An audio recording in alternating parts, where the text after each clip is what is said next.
process, not only in terms of bench management, but also very much in terms of the training and practicing content. A lot of coaching to win. So a lot of systems, not enough skills, not enough games.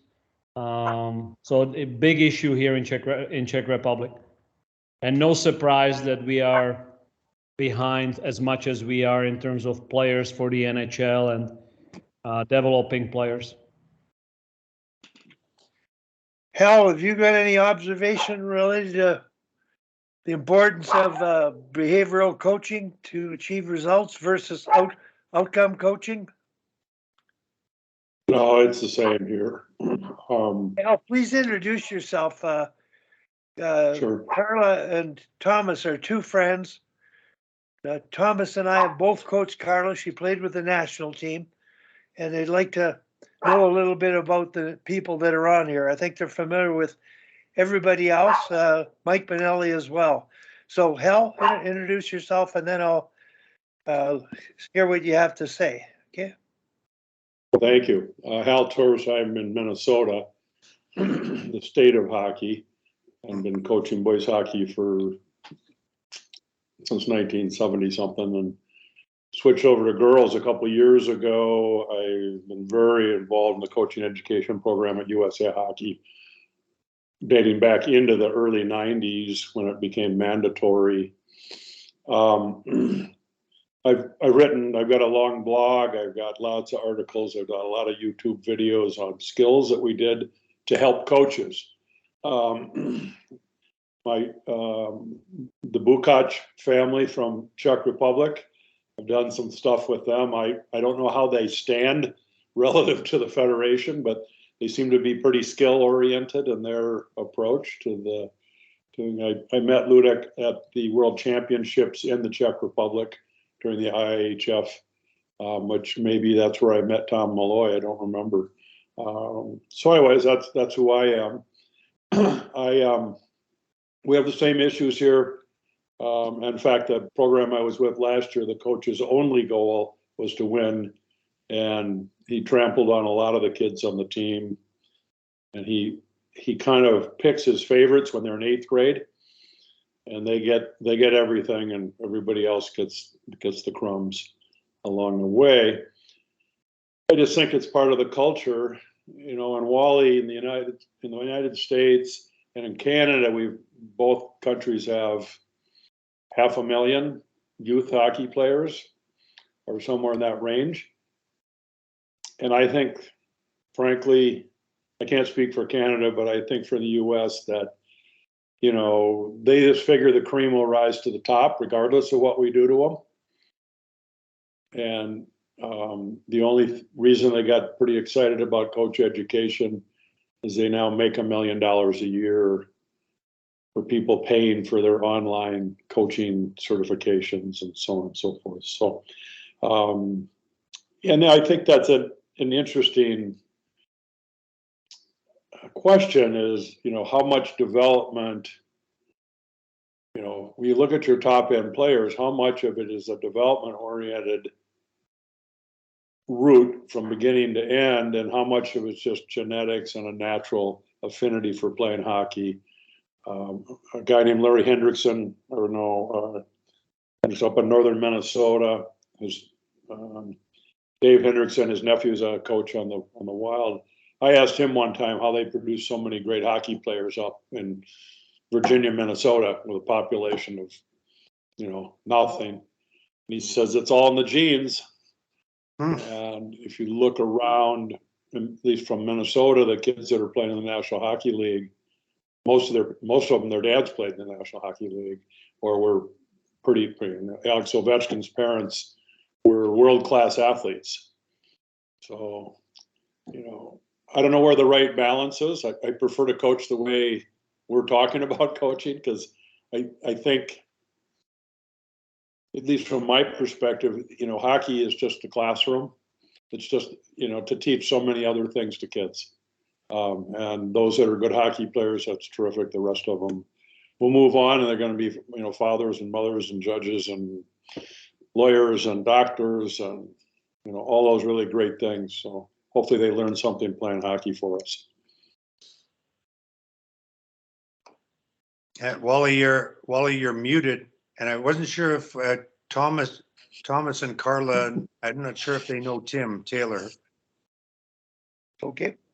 And I want to get back to the thread of thought, Hal, because to me it's a very important theme, and I wanted Carla to comment on it. So go ahead, Tim Taylor and Jordan Fenton and Mike Benelli as well.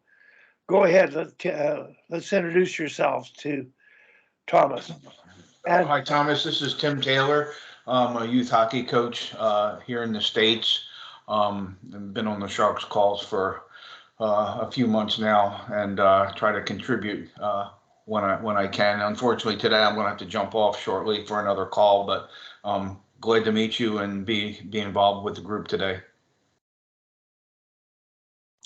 Hi,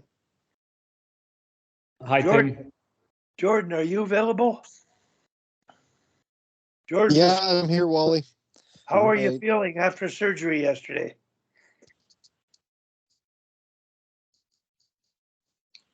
Oh, you're in and out, Jordan. We can't hear you. Your signal's in and out. If you can hear us.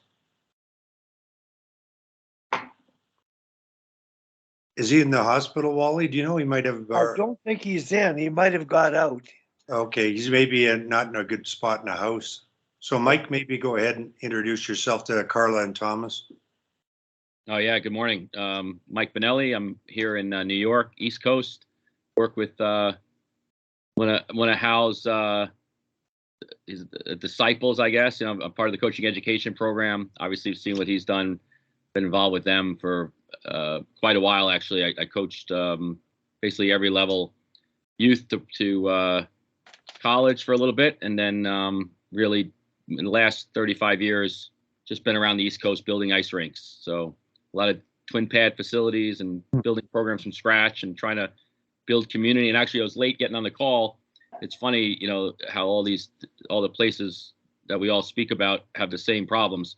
I was just on with the Swedish Floorball Federation because we have a Swedish floorball team here in New York playing against some of our floorball kids, 18U kids, and trying to show how floorball and hockey relate to each other. And they were having a big problem in Sweden because the floorball programs now are having trouble getting kids because hockey and soccer has become a year-round sport. So they're saying how the kids don't have any time to do other things because the programs that, and Hal kind of hit on this a little bit, the programs that keep talking about multi-sport athletes are the ones that are eliminating the ability to play multi-sports. So, I just did New York State's select 14-year-olds and 15-year-olds this weekend. And it was on the same weekend as the largest lacrosse opening weekend we have in New York.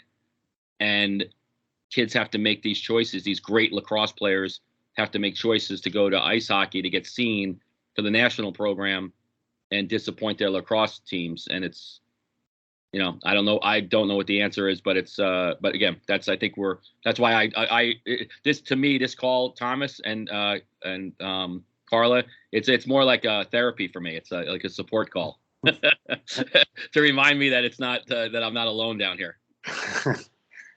That's why we do it, eh? Yeah. I see Dom on there. Nice meeting you guys, and thank you for introducing yourselves. I guess I should introduce myself too. Tomas Pacina, long time friend and a student of Wally Kozak. I consider Wally as my mentor and as my Canadian father. All the jobs I've ever had was because of Wally Kozak, and I think that we all need somebody in our lives that believe in ourselves and that gives you a chance. And so Wally was that one person in my life. So I'm grateful. I have gratitude, and same thing with Tim. Tim and I coached together. I worked for Tim as a skills coach, and Tim was my assistant coach, and now we were so-called foes at the Olympics. and he pulled a big upset by Denmark beating the Czechs, so he still owes me one. Anyways, very happy. I follow you guys every week, and I listen to most of your sessions, and it's been a really good therapy for me living here in Czech Republic after 28 years. Actually, sorry, how long have I been gone? 38. Yeah, 38 years. I'm old. I've been living abroad for 38 years, came back to my home country, coached the women's national team for 2 years, and I was the head of the skill development here. And now I'm officially retired from the Czech Federation, and will take some time off. So thank you for having me on. And Carla, could you introduce yourself, please? Sure, I could. Thanks, Wally. Similar to Thomas, thanks to everyone for having us on here today. I was part of the original, the OG group that used to meet here in Calgary, and since going to online, it just timing-wise hasn't worked quite the same. But thrilled to be on today, and again, just you look at the community. So, Mike, I agree. It's fun to have a community. Wally, and Thomas have all coached me, so I was able to play for all three of them at different points within my career, which formative, very shapely, helped me get to where I got to. I played with Dominic's sisters at the Canada Games in '95, so the hockey world ends up being quite small. But thrilled to be on here today. I'm currently coaching the UFC Dinos. I've just started with them this past year. I was with Edge School in the U18 ranks prior to that, so I have pretty good experience in the minor hockey system as well. But yeah, just love to learn about the game and enjoy the real life coaching as mentioned earlier, and the impact that potentially we can have on youngsters as they play the game and they grow. So that's the passion for me, but certainly know this group carries much more passion than that, and there's lots that we can glean off of it. So again, just happy to be here. So thanks, Wally, for sharing the link again today. Thanks, Carla, for coming on. I'm going to have to lock my dog up here soon. Barked in the background. But Carla, when Thomas was talking and then Hal was talking, it just dawned on me the biggest interference with coaching ethically and developing everybody and daring to roll your lines and manage the bench to get the best players out. That's the art of coaching. And one thing, when I coached you at the Oval, Carla, I did roll the lines to the point of actually bad coaching probably, but we did win the national championship with that philosophy. It got me fired in major junior hockey. And I think we all struggle with it. And you and I talked at length yesterday, Carla. You've adopted a similar philosophy and a free play philosophy where players can make decisions. But I'm more interested in your thoughts on the management of the bench and the impact it has on participants at any age in being their best individually and as a team member. Yeah, like I'm not going to bring anything to this group that probably hasn't been talked about or lived.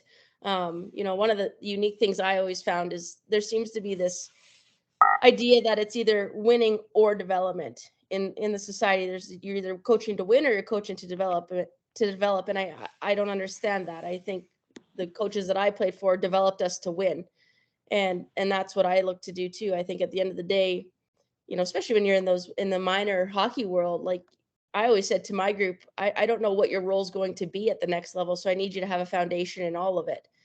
There's so many variables that go into it, Wally, that we all know, and the pressures and stresses, the parent groups, the organizations, the expectations, everything's so unrealistic that I think as a coach, you're kind of damned if you do and you're damned if you don't in a lot of ways. And, I know, Tim, you just lived it in a capacity there too. And it's just like, you can't win for trying so often. So, I have no advice by any means. I just feel like at the end of the day, you stay true to who you are. And if your group believes in who you are, that's where I was able to have some success. And honest communication, open communication. People knew when they came into my program, everyone played. You'll see everyone on the penalty kill. You see everyone on the power play. And, when we got to playoff time, I always had a chat with my team before playoffs and just asked them, what do you want? Do you want to continue what we're doing because it's working, it's fine, or do you want me to manage in different situations? And they ultimately said, well, we want you to manage. So that kind of gave me the green light then to just make those subtle little calls, the management side of the game. But man, if any of us could figure this out, let's write a book, because we're going to be gazillionaires. But I think for me, I got to be able to put my head on my pillow every night, recognizing that I'm doing right by all the people I work with and all the players I'm trying to impact. And again, that was modeled for me when I played for the gentleman on this call. And I know that that's what made me love the game. And I just try to pay that forward. And like I said to you yesterday, Wally, all I can hope is that maybe a handful of the women I work with will one day coach, and that philosophy will resonate with them, and they can continue to pay it forward. So I think all of it's easier said than done, but I think staying true to our core values is actually the only thing we can do and impact the group we work with. And hopefully that spreads throughout the community along the way. So it's tough. There's no doubt about it. It's tough. And I question myself all the time. I question myself with the Dinos now.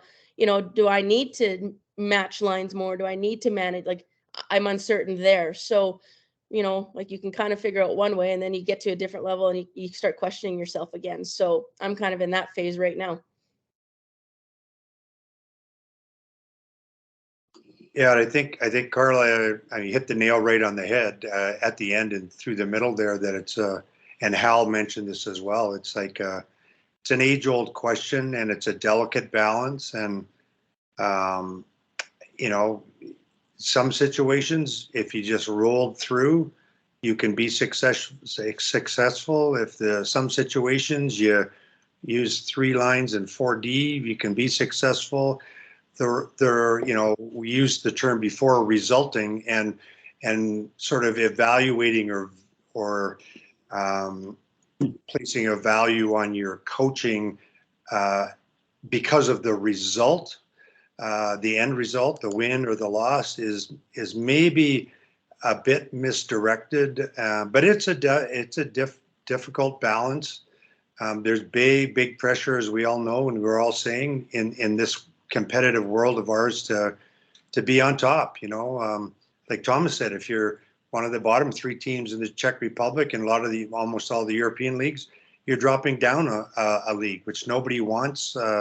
For revenue reasons, for prestige reasons, and it's a tough balance.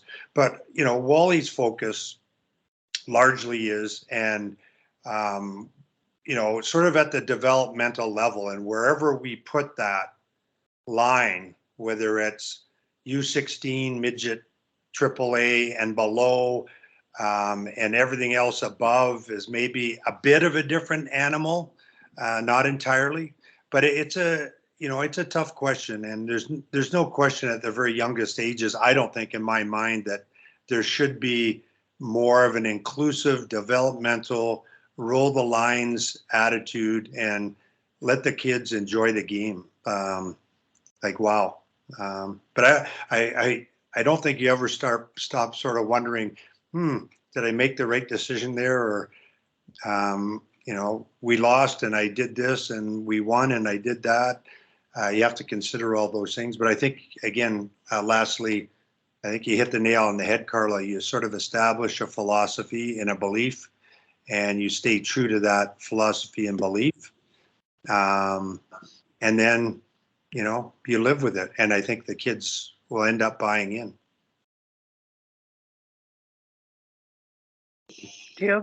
Tim, thank you very much. And Carla, Hal had his hand up. I just wanted to, Hal, would you like to chime in here? No, I just had, where we are in Minnesota, our kids are kind of captive based in geographic areas. And I recall a number of years ago, I was coaching in a youth program, a really large one, and the parents were constantly complaining because the high school team couldn't make it to the state high school tournament, and which is very prestigious in Minnesota. They get 150,000 people show up over 3 days, and I just said, well, you don't win at Pee-wees, you don't win at squirts, you don't win at Bantams. Why do you think you're going to win in high school? Because it's all the same kids. And over the years, we track players, and groups of players have a performance history relative to their immediate competition, the leagues that they're in. So if they're consistently in the middle of the pack, they're probably going to, as a group, will be in the middle of the pack. As a coach, you might be able to raise that a little bit with some really good coaching and development stuff that we're all talking about, and teach them to skate better, teach them to do some things. They'll perform better on a relative basis. Does it take them to the championship? Probably not. And I think a lot of it is educating parents. And as Carla said there, you've got to have a consensus among the players, and the families have to understand at the beginning of the season what the program is. I think I sent Wally an article, Cold Dry Hands, How Short Is Your Bench? And that preseason meeting with the parents, when the coach says, well, I'm only going to shorten the bench if it lengthens the season. And then the coach does it on the second weekend of the season. But once the train leaves the station, the parents have a hard time complaining. I was helping a coach one time, Pee-wees, and a parent raised such a ruckus going into the playoffs. And this was a really good team. I think, I'd have to remember, but I think Blake Wheeler, captain of the Winnipeg Jets, was on that team. And because of the ruckus, a couple of the parents raised and went to the board, just going into the playoffs. That was a team that should have won. And the coach just basically kind of checked out and let the kids kind of run the deal, and they got beat and on. So parents can destroy the season, in 2 days. I also have some experience coaching some younger kids and trying to make sure they all had an opportunity to play in pressure situations, like overtime. And we were in a game, and I was putting a couple of the third line kids out, defensemen, and they didn't want to go. And I said, no, it'll be fine. And then, of course, we got scored on. The game was over, and they were in tears. And so sometimes we have to listen to the kids we're coaching too, in terms of where they are psychologically and what they're afraid of and not afraid of and stuff like that. So my hand is now down. I think Thomas was next, Wally. Okay, go ahead, Tom. And then Mike. Well, a couple things. The first thing, I see Dominic Pitt is here. Hi, Dom. Long time no see. And really good to see you. And I have a question for you as a player. When you look back at your years pro and Europe and NHL and major junior and midget, when you look back at the coaches that you had and their bench management, what do you remember, and how do you remember it, and what coaches did you love playing for, and why? Because of their bench management. And then I have a question for all of you regarding the bench management. We are saying we're rolling the lines and having everybody equal opportunity. So if we coach to develop and we have players who obviously work harder than others, do we reward with ice time, or do we take away ice time because of lack of discipline and lack of work ethic? Or are we past that? We don't do that anymore. Everybody has equal opportunity, and we just roll 3 lines or 4 lines, whatever we have. It's a very interesting topic, and I've been coaching for over 30 years, and I struggle until today, and I struggled with the national team. We played 3 lines, we played 4, we matched lines, we didn't, and I don't have the answers. But I'm old school, and I believe you had a great shift. You kept the other team in their D zone, and you guys had shots, and you back checked well. Here's another shift as a reward. Now you have to take that shift from somebody else away, or you didn't back check, you lost battles, and you didn't come, shift was too long, you miss a shift. We don't do that anymore? We're away from that? We just roll and whatever happens, happens? So that's a question for you. But Dominic, if you would start, please, with the question I had for you. Yeah, I mean, well, first of all, good to see you, Thomas. It's been a while. I got a couple more gray hairs, and looks like you've been doing okay in that department. But yeah, no. If I look back, first off, I think I was like any player, and I just wanted to get on the ice as much as possible. And I think, and I look back in the teams that where, you feel that, well, just put me back out there. I'm gonna score again. I couldn't get enough ice time, and I think that, I was a younger player and immature in the way of what would enable our team to be successful. And as I progressed through, you come to the realization, if we're going to win something as a team, which in fact it is a team sport, that we're going to need everybody, and everybody's going to need to be involved. And for not only for the short-term game, but the long term of winning a championship. So if I'm able to reflect back on my time, and obviously every team I played with, you had a little bit of a different role, and at the different levels I had a different role. And looking at what made those individual teams successful, I would say the coaches that were able to include the more players within that kind of concept were the teams that were more successful. And then again, that sounds pretty cliche to say that, but because I can think of times when, and I think when I first went over to Europe, I was on a smaller budget team, and we had, in Switzerland, they have imports, and they have, we had 4 or 5 imports, and that team would just basically keep throwing us out, and we'd play, we would play, let's say 25 minutes a game. And, on the nights, there'd be certain nights where we'd be the difference and we'd win, but then we would play against one of the bigger money teams that had more depth. And it was just like we were expected to be in every situation, and it was never enough.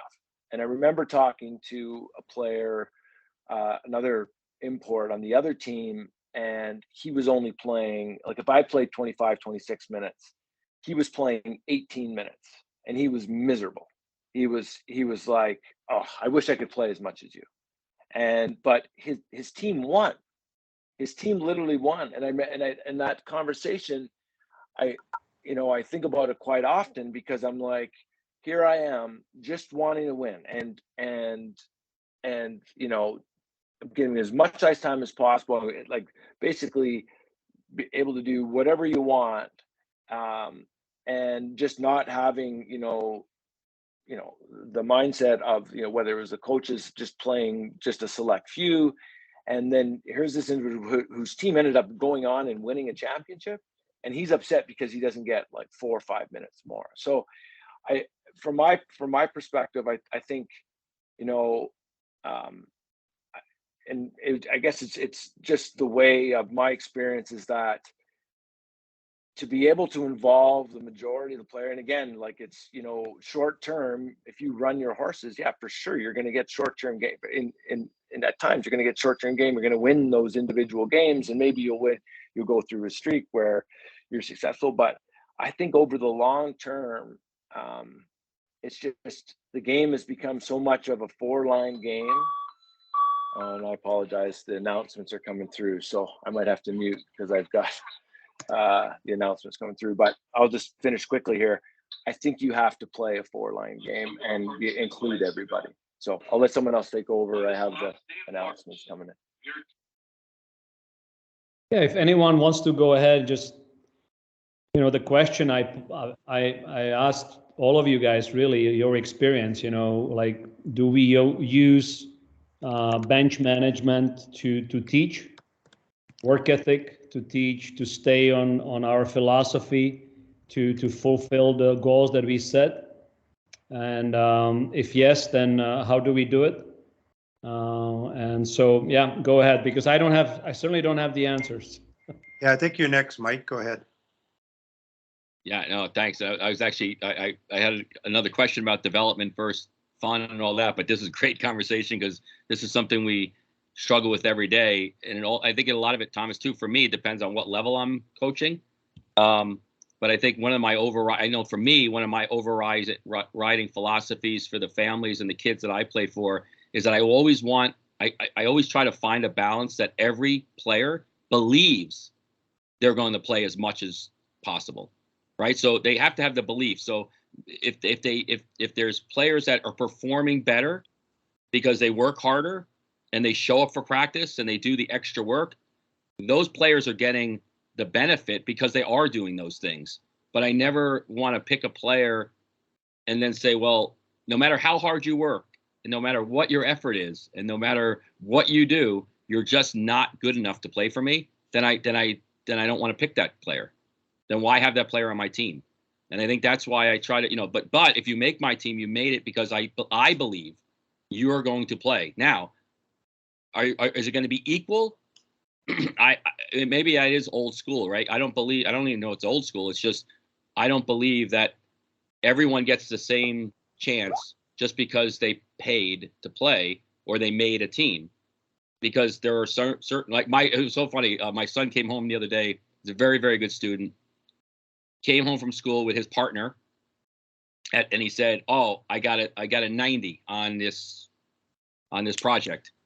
And my partner, the person that was supposed to be working with me, didn't do his part. But so my grade suffered from that. And a part of me says, well, okay, that's not fair, right? Because maybe you got to pick a better partner next time. When you guys don't pick your friend that doesn't do anything, pick a person is going to have a great work ethic and get the job done. And I think I try to use that same philosophy on all my teams, whether you're an 8U or an 18U, that you're making my team because I believe in you. The family knows that, but you also have to do the work that's going to give you the opportunity to be on the power play, on the ice for the last 2 minutes of the game.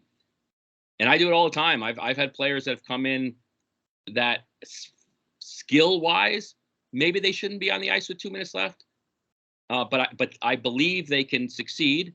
And what I mean by success is maybe we lose or win, maybe they lose, but they're going to be successful in believing they should be out there with 2 minutes left in the game.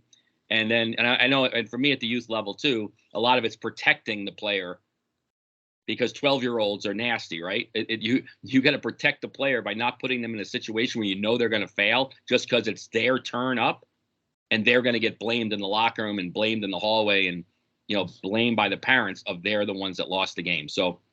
But my core belief all the time is that if you are on my team, I believe you should be playing for us, and you should believe that I want you to succeed. But what you're saying, particularly, you're still coaching. It's not just rolling the lines. You're coaching, right? Like you see that if everybody just felt you roll the lines, if everybody felt like, okay, I made the team, so now it goes 1, 2, 3, 4, 5, 1, 2, 3, 4, 5. 1, 2, 3, 4, 5. But the 1, 2, 3, 4, 5 of the last group hasn't been at practice for a week, or is continues to have Taco Bell before they get on the ice.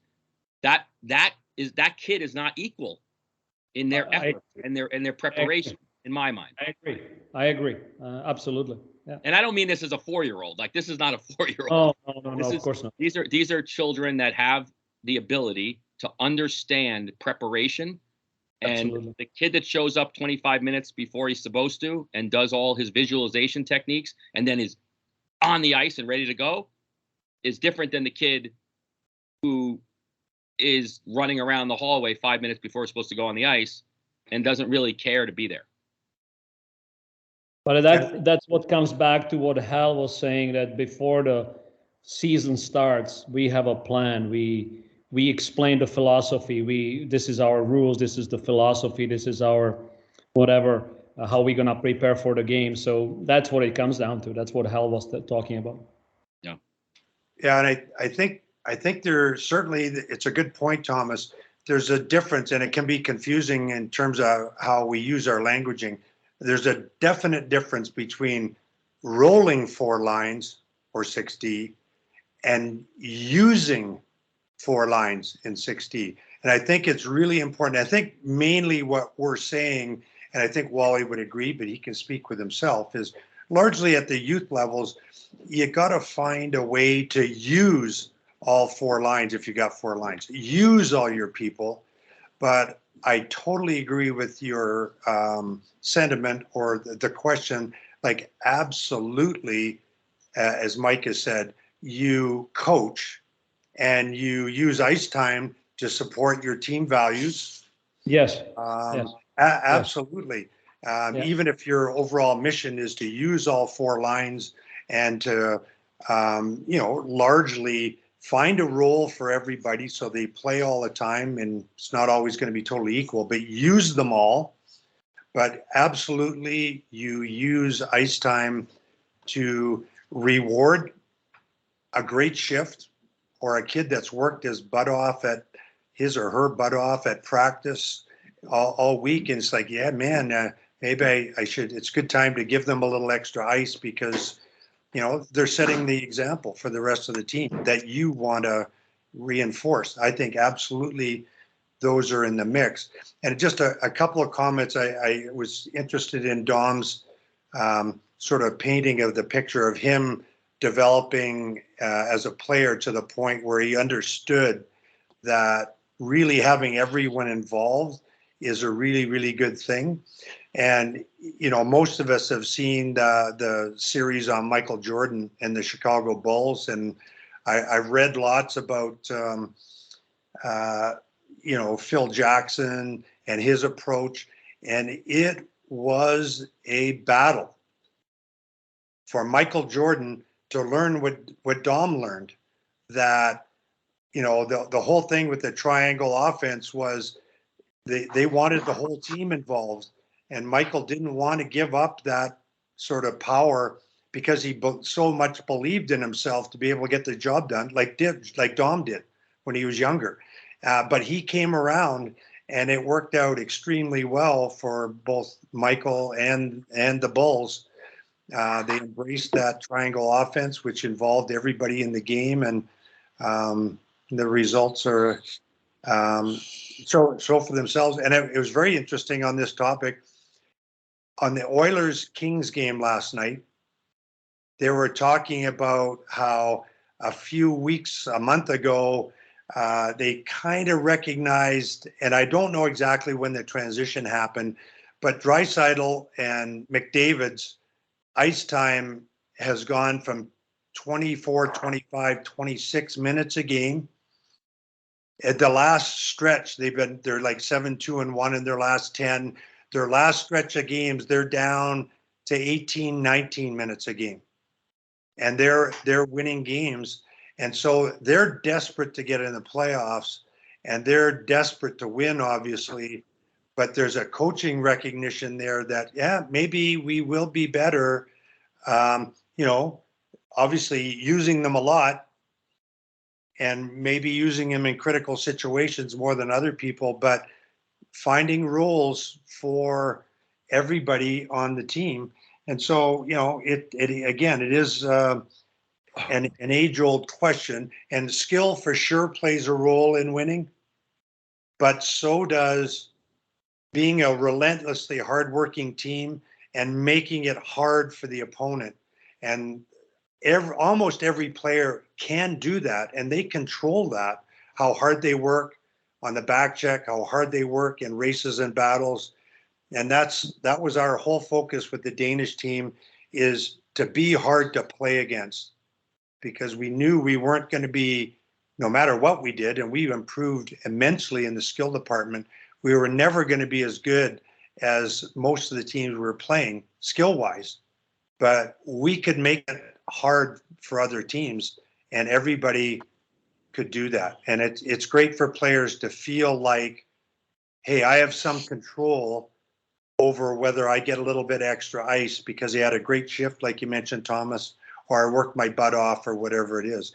And that, in the environment like Mike is trying to set up, where they believe if they work hard and they do good things, they will get rewarded. I think that's for sure critical. Tim, And I think Carla was next, Wally, but go ahead.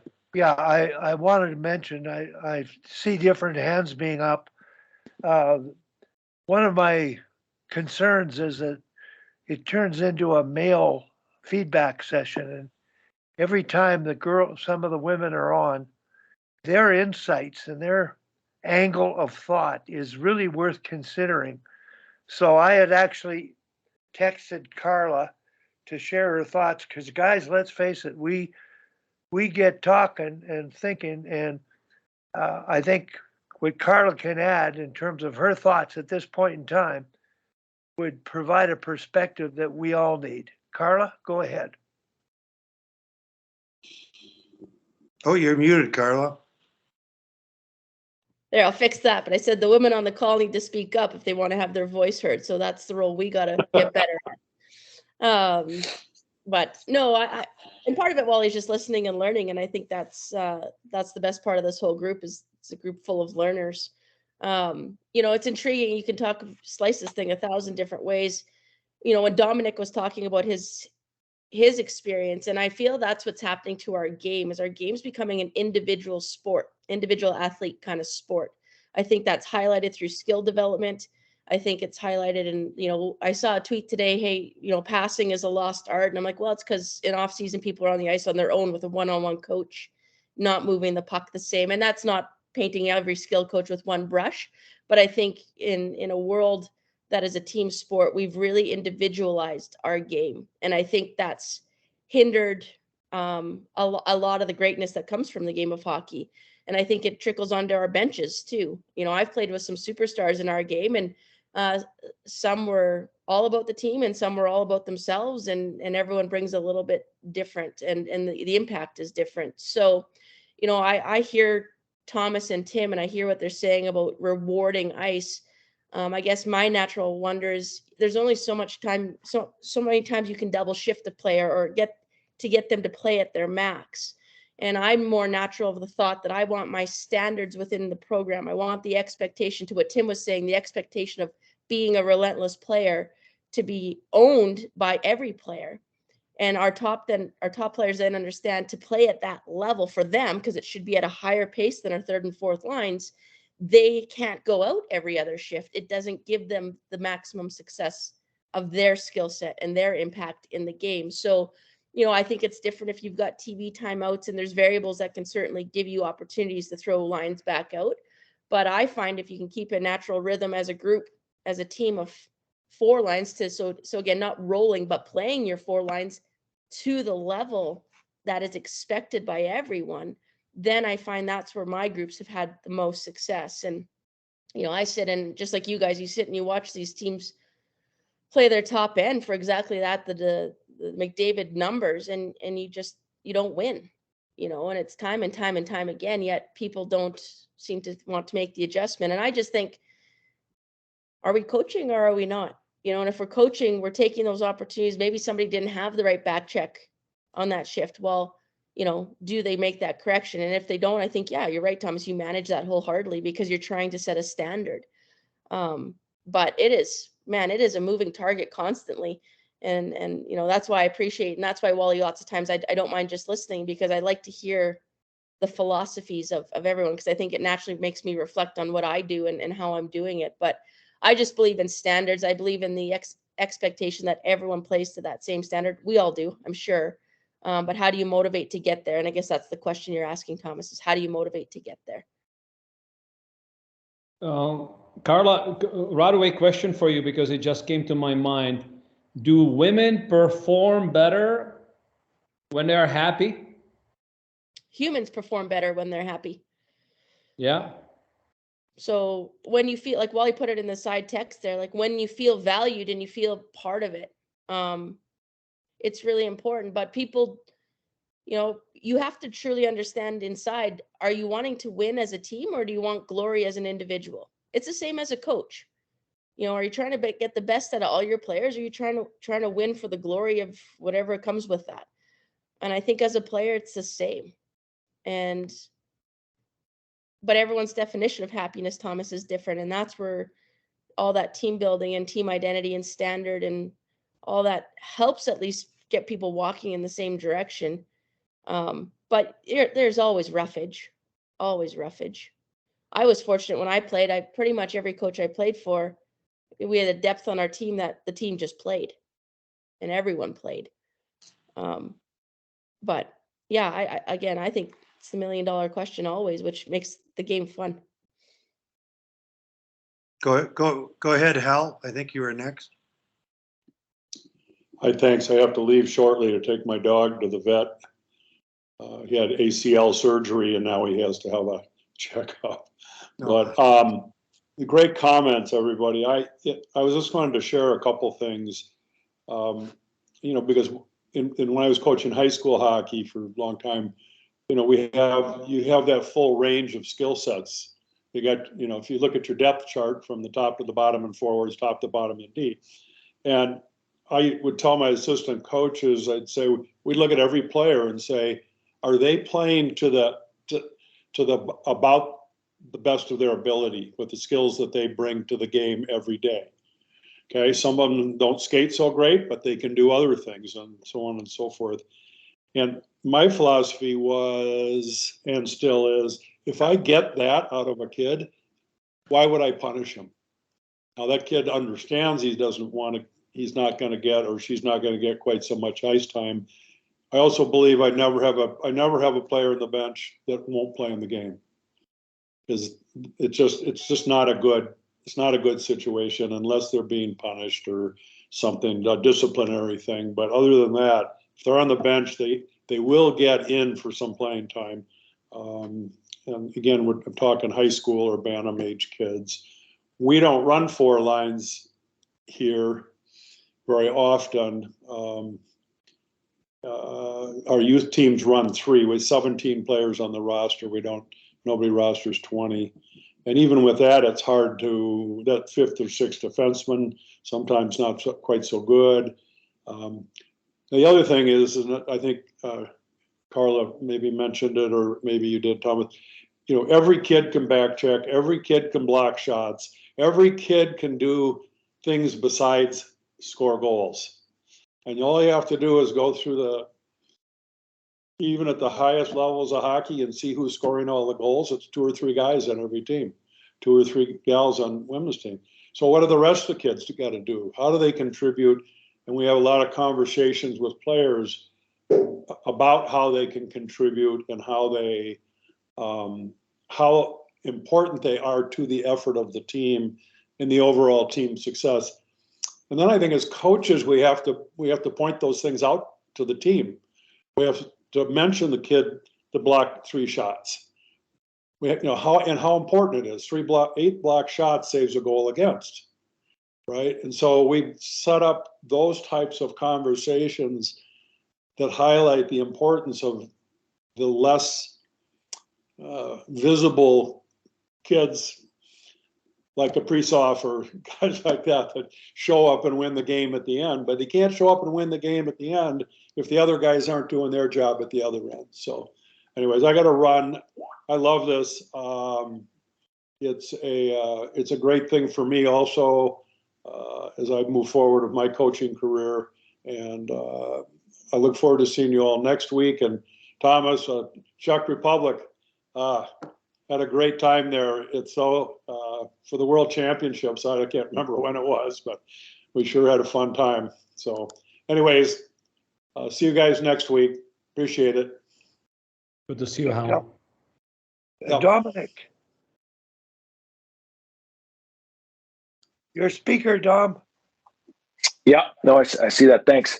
I just wanted to, we're talking about the being able to, if someone has a good shift and, they get another one, or if they block a shot and whatever else have you. And I think just touching on that accountability piece, I think that's huge, because I know coaching with, in the minor league team here in Stockton in the last couple of years, is that like the players know. And when someone's being held accountable for whether it's a lack of a back check, or not getting out of the shot lane, right? Guys getting kind of pretending like they're in the lane, and then but they're not, they're outside of it.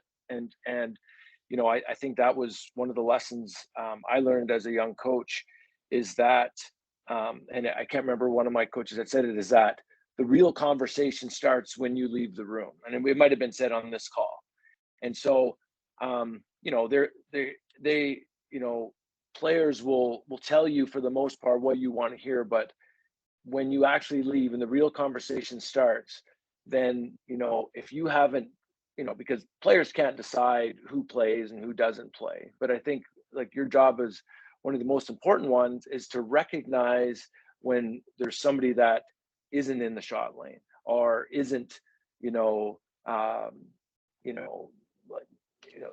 and again, insert, gritty type of, play here. But I think that for me is huge, and it was really a big part of me, realizing as you not to have that kind of influence, as a coach. The other thing, and it was just touched on, was just the 3-line versus 4-line, and again, I not really having the ability to ice a 4-line team just because of numbers. And at times having to play with literally 2 lines and you're trying to manage it at that point, and you need everybody to play. Like, everybody has to play. And so what ended up being important for me was, and it wasn't even about the X's and the O's or anything else, it was literally the talk that the players had with each other.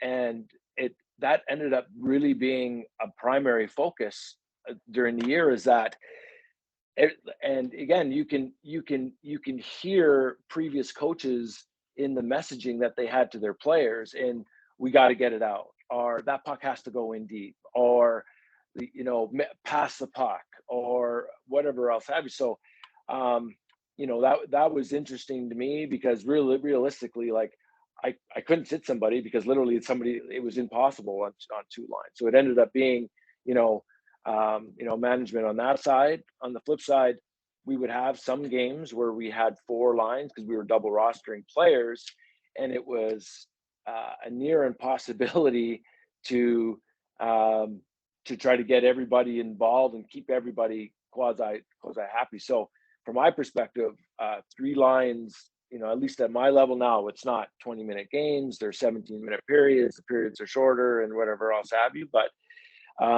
3 lines and 6D seem to be the way to go about it now. If it's, the program's a little bit different, obviously there's 20 minutes, but even there, we had a lot of success with 11 and 7. I know Wally has made mention of, and I think even Jordan had talked about a rotation, 11 forward rotation that seemed to have worked, and I've used, in the last couple of games that we've had. So just some thoughts on that. But definitely from my side, the biggest takeaway for me is that accountability, is having that small little bit of accountability, and whether it's the back check or the shot block, getting out of the lane, and that type of thing is so crucial, because the players are they're definitely looking for that. So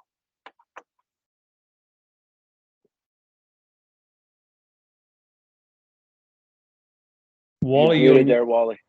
Wally, muted. Just doing that to keep, a number of people have done that. So welcome to the club. Jordan, I know that you're slipping in and out of communication. I see that you're muted.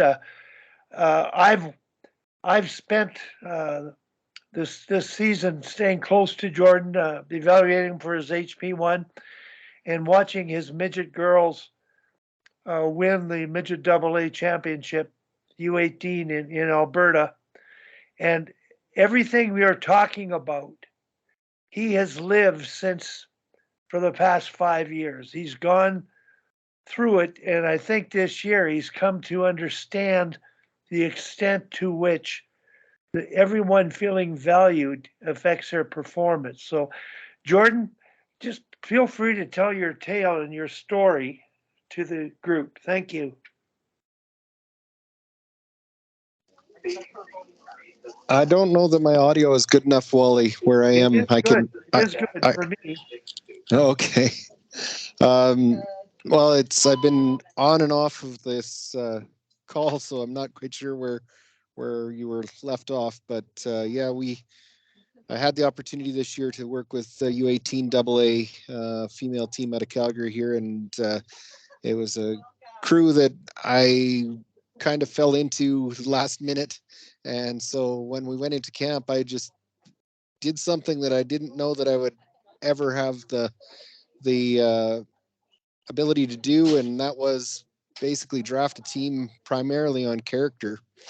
First and foremost, yes, I ended up with some really good hockey players, but I spent my time at the camp, which was the AAA camp to begin with, and then ours, just kind of getting to know these kids on the periphery because I didn't know. I knew a few of the players, but not many. And so that character piece was big. And then was very fortunate that I maintained the philosophy of everybody was going to have the opportunity to play in all situations for at least the first half of the season, well after Christmas, and got that buy-in of because I believe too that if you get that opportunity that you're drafting these players, they need to play. And long story longer, we went through the season pretty good. We took the kids out to a AAA tournament, and that was probably a little bit of a turning point in Langley, where the kids learned to believe that not only should they be competing at our level, but they probably should be pushing the pace a little more. And it was interesting, all the learning that took place out there. Then we got back and finished off the regular season, and we're fortunate to have so much buy-in at the tournament that everybody again was playing in most situations. The ice was equitable, not equal. But the kids understood that, and much like Carla had said earlier, that was something that we arrived at as a team. And so it was one of those really interesting experience. I think it's one of those lightning in a bottle things that I probably will never get again, but I was happy to be along for the ride. And when we got into the final game against Sherwood Park, it was tied 1-1 after one, and I turned to my assistant coaches and said, as long as it stays tight like this, I said it's in our favor, because they'd already shortened their bench. They were matching as much as they could, and then throwing their top horses out in all situations all the time. And I could tell that they were starting to tire even then, because it was the fifth game in 4 days. So we fortunately were able to continue to roll and rolled right on to victory in that one. So it was a great experience with it.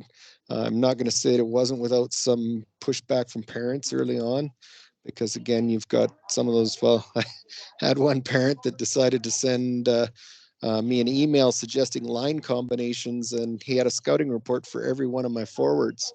I didn't look at the email. My assistant coaches shared it with me, or what it said, because I was already on the ice when it came, and I just forwarded it on to our director, and our director kind of set him straight that wasn't appropriate to be sharing, and just basically she knew that this parent didn't have, or had a son in the male side in the elite stream. And it was funny because she played dumb like she didn't. She said, you obviously haven't had a child play elite hockey. And he's like, oh yes, I have a son playing AAA. And she said, well, would you send that type of email to your son's coach? And she said there was dead air on the other end of the call. So it was like I said, not without its challenges, but it was a pretty neat season, and it obviously would give me the confidence to continue with that path. And I've been fortunate too to have mentors like Wally, and early on the season talked with Carla about her 11-person rotation, and that was for forwards, and that was a great bonus for us this year too, and using that. And of course, Tim and Tom and all you guys on this, I've said to Wally before that sitting in the Shark sessions for the past couple of years online has been like a master's class in coaching, and mainly in the art of coaching, which I think is what really I was the benefactor of for this season. Thomas, anything to add? And I'm just curious here. We haven't heard from Tom Malloy yet, but Thomas, you sort of initiated things, and you and Carla are the new guests today that haven't been on for a Just while. want to share my challenges. You know, it's very different. Like Michael said, what level? It depends really whether it's AAA, whether it's national team, whether it's pro, whether it's PV. My challenge, for example, most of the girls who were on the Czech national team were superstars on their club teams in Sweden, in Finland, in college. So they were all used to not only 3-line rotation, but a lot of the times in the third period, 2-line rotation. So they had 25, 26, like Dominic was saying, 26, 27 minutes. And so we played the United States in the Olympic quarterfinals. And I played the 4th line a little bit. I think they had 6 or 7 minutes for the whole game. And at the end of the second period, we had a 5-minute power play. And one of those players was on the ice for about, first shift, third shift, fifth shift. So for the 5-minute power play, she was on 3 times. And after the second period, she comes to my assistant coach. And she says, well, we need to roll like 2 or 3 lines because I don't feel the tempo. I'm not in my tempo. So this is, like the theory is really good, but then, the practical, so this is one of our best players. So, and it's 1-1 against United States after the second period. And, I think we are doing well, and I am ready to come and motivate the team. And this player comes in and is upset because she doesn't have enough ice time. And she was just on the ice for 3 minutes of that 5-minute power play. So that's just one of the challenges, that we face at different levels. I don't have a solution for it. I was extremely upset. I was gonna go and tell her something, and the assistant coaches were holding me back and grabbing me on the shoulders and pulling me back into the coaching room. But that's reality. And she forgot to score on the 5-minute power play. Hey, Thomas? She did not score. And she was also the one in the newspapers who was not too happy about the head coach. Fancy that. Go ahead, Tom, because you got your hand up. I see your forehead, but I see you have your hand up. I just had the most unusual season in the world with this COVID stuff. I basically, about 8 of the best players that I recruited, because they fired everybody at SAIT, all the people that helped them get into class and all this, they couldn't get into class. And then 2 of my returning players, old injuries, they never even played. One of them flunked out. And then my number 1 goalie had to leave because of a pretty serious personal matter. And I know we played one exhibition game with 11 players, and we actually won that game. And because it was a right 11 players, but I basically had about 5 players that were maybe good enough to play on the, the bottom part of the team. So we dressed, most of the time we didn't have enough for 4 lines. Sometime we had the extra 2 forwards. And just the whole thing. And I think we Probably because I had Mike Schumi and TJ running. They ran we really balanced the practice. Probably at the best practices I've ever had in my life that we did. But it's really hard when you don't have the horses. That's for sure. And you try to get the right people out at the right time, but you want to play everybody, and you have to play everybody, or the other ones are too tired. So yeah, it was a really unique season as far as I went, because you can't pull up anybody, of course, because they have to be a full-time student. And then all of a sudden right now, I'll probably recruit a much better team. I've got a girl that was captain of Div 1 school is going to come and play the 5th year for us, and a bunch of other good players. So I took a course from my Bemidji coach, Bob Peters, and he said, well, the most important thing in coaching, and he wrote talent on the board. And, you can maximize someone's talent, but if they're way below the standard, it's really hard to do a lot. We did get them really competitive, and then our whole team got COVID. And then we came back and we weren't quite the same. For the last 2 weeks, people really hadn't got their strength back. But it was a really unusual season for me, for sure. At one point in October, we had 7 injuries. So it was because they came not in very good shape, because gyms were closed. A lot of them didn't play any games for over a year, and this kind of stuff. So it was quite the challenging year. So that's my little 2 bits worth about this season.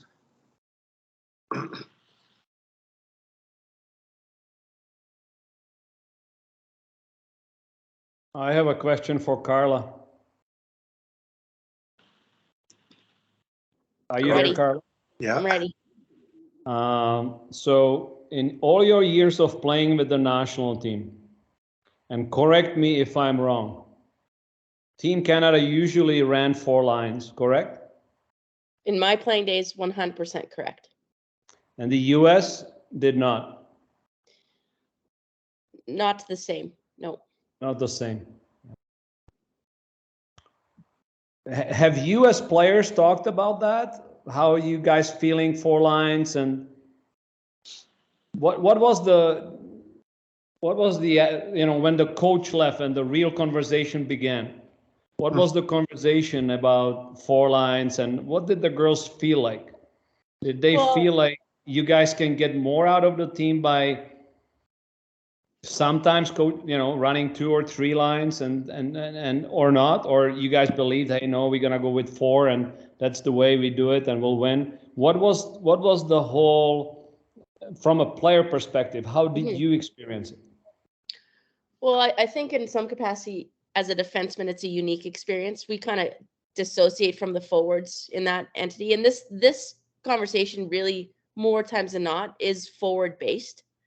Right? Like there's just more variables up there that factor in. But I like in my when I look back to my day, I don't recall that ever being a massive focus for our conversations. I don't recall it being a concern. Now, it's not to say that maybe within lines or within things it wasn't talked about. There are certainly players that wanted more ice time always. But you knew that. But like I look at our Vancouver final, like all 4 lines played and our goals were scored by our 4th line, both of them. So, I think that I'll give Mel a lot of credit that way. Like she shaped us to believe that we could all play and all be a part of it. And that's against the US. We have the luxury against the other teams of not having to really stress about that. Right. So there's a bit of it's different, I think, than when you're coaching Czech or, we're with a team that's trying to chase that top group. We were the top group. So I think we had some luxury that way. And really at those Olympics only had 2 real competitive games, semifinal and final. But I don't recall the behind the scenes banter very negative at all in that because of 4 lines. I didn't feel that, but again, somebody else's take could be quite different than mine. Yeah. When you asked Tim and Wally, how you guys were the coaches for Team Canada? Yeah, I'd like to speak to your question, Thomas, because I think it's very relevant. It's one thing to talk about Team Canada and the depth and the balance, the spread between the so-called first and fourth line. I don't recall using the terminology first and fourth line. And I was an assistant coach, so it never dawned on me. I thought of everybody being valued. I realized there was people who were far better in offensive situations than others. But it's really, I think you have to relate to your Czech team relative to the chemistry and the depth of it. And to what degree do you focus on development and belief in everyone to contribute and change the attitude of that one player to say something like that, not realizing what you did. That's, to me, the problem with the game. The players have to appreciate the life lesson of what you achieved and not react like that. But here's what happened with the national team. In 2002, I wouldn't have taken the job unless they agreed to play everyone in the first half year. I made it clear. And I said in the second half, they had to create 10 power play people and 10 PK people. Done. And that became the embedded philosophy of the team because I sort of became the head scout and a self-proclaimed director of coach development throughout Canada with the branches. And I tried to encourage all of our staffs to follow that philosophy because it had success in 2002. And Mel was there. And she carried on for till 2010. And I believe the outcomes speak for themselves. In Sochi, they pulled a rabbit out of the hat, but they did shorten the bench. And they did win by shortening the bench. But when I see the same people on power play and PK at that level, I think that that's when you're losing belief in some players on your team. So that's my philosophy. I believe the result of that philosophy is why the team won consecutive Olympic championships. And this recent victory it's just tremendous. But I really believe the team can be much better than it is in terms of the total complete game that can be played today. So that's all I've got to comment. I know, Carla, if you have anything to add, or Tim, you went to Torino. That was the best performance by any of our teams in Olympic competition. The only one that I would equate to it is the Team Canada men in Sochi. But that, as far as the female hockey performance, was by far the unbelievable performance. Tim, anything to add? Well, thanks, Wally. It was indeed a terrific year, and Carla was part of that group. And Carla knows well that, Mel did really a tremendous job at preparing the group, everybody, for the potential of playing on the power play, penalty killing, or in a reduced role. Like, we used everybody for sure, but all the way through the year, she had a plan, and, we're playing Medicine Hat, midget AAAs on Friday. Line 1 and line 2, you're on the power play. Line 3 and 4, you're going to take on the bulk of the penalty killing role. Carla, you and Stubbs are going to be on the power play with Becky and Poundy, but the other two, you're going to be primarily penalty killers. So she divided the tasks extremely well, used the bulk of the season to prepare everybody to play every role, and to get a glimpse at people when they were in reduced roles did their performance drop off or not? Could they perform in that situation? It was really valuable information for us when we're trying to pick a group to, go for that short-term competition.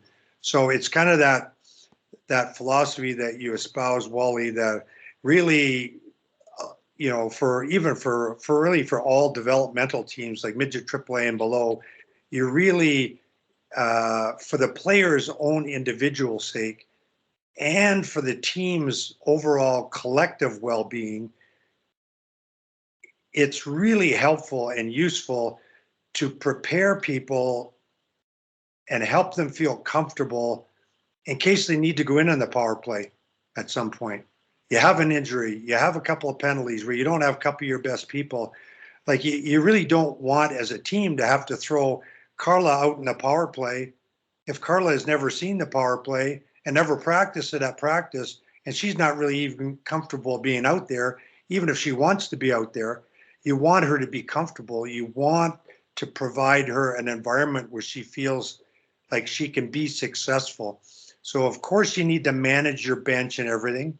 And it's always a tough one with practice time. Like I always advocate when we're practicing power play, penalty killing, let everybody get a taste of it. Let everybody, help everybody understand what you're trying to do and what's expected.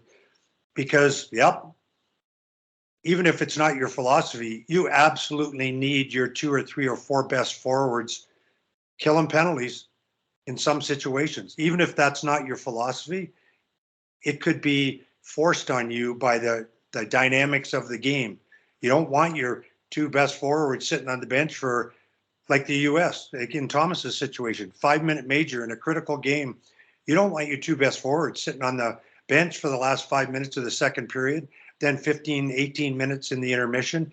They need to be involved. So even if they're not, sort of primary penalty killers, they need to be able to kill penalties to keep them in the game. So educating everybody and then deploying them based on effort, attitude, your Cardinals, Wally, it's an important piece of that art of coaching puzzle, which really benefits the players individually, developmentally, and it really benefits the team as a whole as well. But then the difficulty, last thought, is selling that approach, like Thomas was saying, to all the players, and that's hard. And people are people, and some people you'll never convince, I guess. And I guess we all have to watch out for them, and maybe they don't really have a place on the team. It's tough. I just want to quickly add to that, and it's a big difference. That for me, huge learning. It's, do you coach a club team and you are with them every single day? Or do you coach a national team and you see them for a week every 2 months, or worse, 3 months? Very, very, and in Carla's case, Canada being centralized for the whole year, or Tim and Wally, and being able to go through what you guys went through with Mel, I felt that we really, because of COVID, what Tom was mentioning,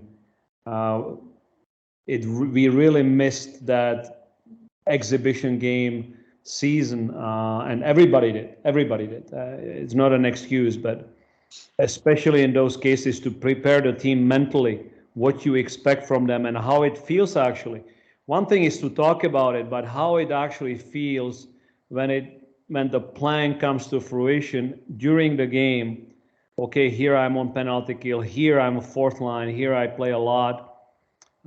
It's a very different story to talk about it, to show it on video, and then actually truly live it in the game. So great comments, guys. I just wanted to shortly intersect, and for me as a national team coach, very different than coaching somebody every day.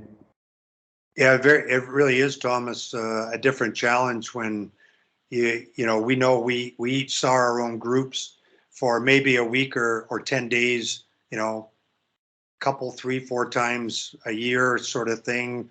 It's a huge advantage to Canada and the US to have the money to centralize in the Olympic years in particular. And I know Peter has really thrown out the idea that is there not a way to, for the good of the game, to find a way for USA Hockey and Hockey Canada to share some funding with, even if it's just the A-pool federations, to maybe help them be more able to do some centralization, maybe not a complete one, but even, a month-long centralization sort of thing, again, for the good of the game. We've got all this money basically on this side of the this side of the hockey world. And I know if Gina was sitting here and Mel in a given year would say, hey, we didn't have enough money to do what we wanted to do. And I understand that attitude, because it's like our North American attitude is it's kind of never enough and there's always something else you can do. But it would be great if they could find a way to kind of help, and they're doing lots, but help support the other federations in a more significant financial way for the good of the game, because I think it would be terrific.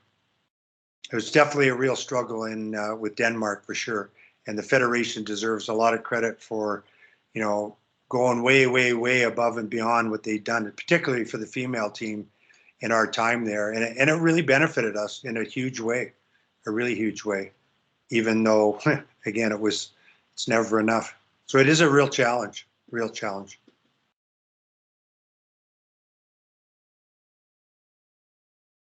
You're muted, Wally. Yeah, I got it.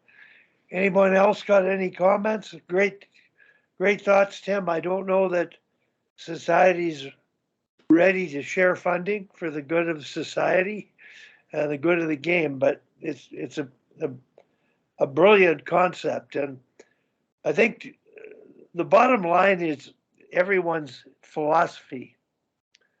And I really believe that Phil Jackson said it best, is that your opponent, whether it's the Czech Republic and the USA or Canada and the USA, they're partners in the dance. And your job and their job is to make each other better. And that doesn't mean just on the score clock, because in trying to be the winner on the score clock, the effort you put in, the teamwork you create, the belief you transmit, the work ethic, everything that goes into being able to achieve a goal is why you do what you're doing. So back to that quote, Thomas, that you're familiar with, that was in my office at the Oval. A gold medal's a wonderful thing, but if you're not enough without it, you're never going to be enough with it. And so deep down, I think you have to really appreciate the depth of what you're doing and the impact you're having on the young people and women that you're coaching, and feel good about that, because that's what you're trying to accomplish. And if you do things the right way, you've got a greater chance of success. And getting people to buy into it is a huge thing. And I think that, for me, was one of the reasons I could stay at Hockey Canada that long, because that's where I got the philosophy of why I'm coaching, and was provided and created in my experience at the Oval in the first year. Yeah, sorry, really good comments, Wally. And these discussions about how you use your personnel in an artful balance. There's a lot, as Carla said, you can slice it a million ways, but it really does come down to your basic term, Wally, to always keep in the forefront of your mind, to transmit belief in your players, all of your players, and to find value in all your players and help them and really make it a coaching directive or coaching a goal for yourself to help them feel valued as players. That doesn't mean that the bottom, if it's a 3-line team, if the bottom 2 forwards, 8 and 9, or on a 4-line team, the 10, 11, 12, it doesn't mean they have to play equal amounts, but you have to find a role for them. You have to help them feel that they are valued. And that's why getting back to, I think Hal mentioned, verbally recognizing and acknowledging the blocked shots, which are a little bit more self-evident, and the bench generally recognizes those on their own. But verbally, as a coach, acknowledging a great back check, or a great puck race, or a great battle, or whatever it is, a really good example of communication on the ice. If you actively look for those things and verbally acknowledge them very specifically on the bench, or my approach is always, in addition to that, in intermissions, always kind of start with 2 or 3 acknowledgements of really positive contributions. And it's not the goals. It's like the shot blocks. It's like the timely save by a goalie. It's a back check. It's a battle. It's a race. If you openly acknowledge those, and then those players can feel more value and feel valued. And in the bargain, you support your own philosophy that those kind of things, they either win games or help win games. You still need your skill maybe to win games in some situations, but being hard to play against and being in control of those effort area things, that was the focus for us with the Danish team, because the players all control those effort areas. And Carly, you might remember we had that effort area chart way back in the day that we kind of put together from, it was from not Phil Jackson, but Pat Riley's book Showtime. And I've sort of morphed it over the years, and we used it with the Danish team. I'm going to use it with my Hockey Alberta Cup team that I'm mentoring this month. So effort areas are the key, and everybody can contribute there. And that's where a lot of the coaching focus really should be on a healthy team, I think. Tim, I totally agree with what you've said. I'm just going to take it to coaches in general that are coaching teams anywhere, at any level, at any time.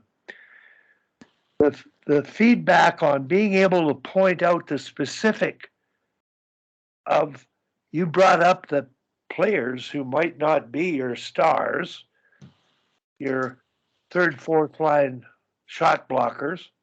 But I think coaching in general, that's one thing out of respect, but it can't be condescending. It's got to be a part of specific feedback, getting available for a pass, timing, communication in game situations.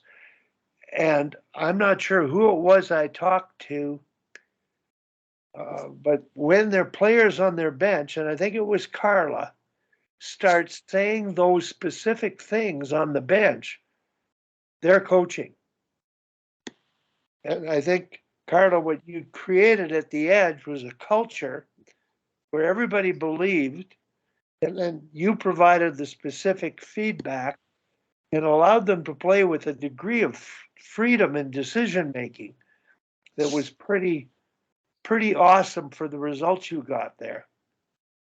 I wonder, Carla, if you could add anything to that. No, I think it's exactly what Tim's saying. I think it's what we're all trying to do. You're trying to shape your group, and you're trying to be creative in how you do it, because the belief, as you've always said, Wally, has to come from within the group, and we're doing our darndest to fake that belief until they get there. And yeah, I was just in all honesty, you guys, I just got tired of writing like 3 keys to success. And I was like, well, when is back checking no longer a key to success? It's just something we do every game. So I was trying to figure out in my head, how do we make that become a little bit more of a habitual thing and just our style of play versus a key to winning that one game. And that's what kind of got me onto this path at Edge, where I just, for that age group, I actually just made like a little puzzle.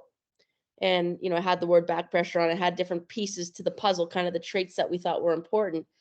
And what I liked about the activity, and I didn't do it the whole year, I just did it the back half and the latter part of the back half, was I let the group discuss whether or not we had executed that trait to our level and at a consistency that we were proud of, that we thought it could get back on. And all that did is it allowed them.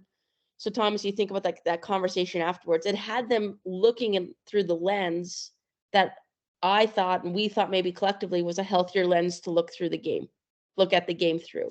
So it got them talking about a good F3. It got them talking about, owning the eyes of the goalie. It got them to watch the game differently and consistently within those, sort of eight, 9 traits that we had going. And so I think for a younger group in particular, as these kids were, it just showed them to better understand it wasn't just goals and it wasn't just the offense. It was those all the traits mattered.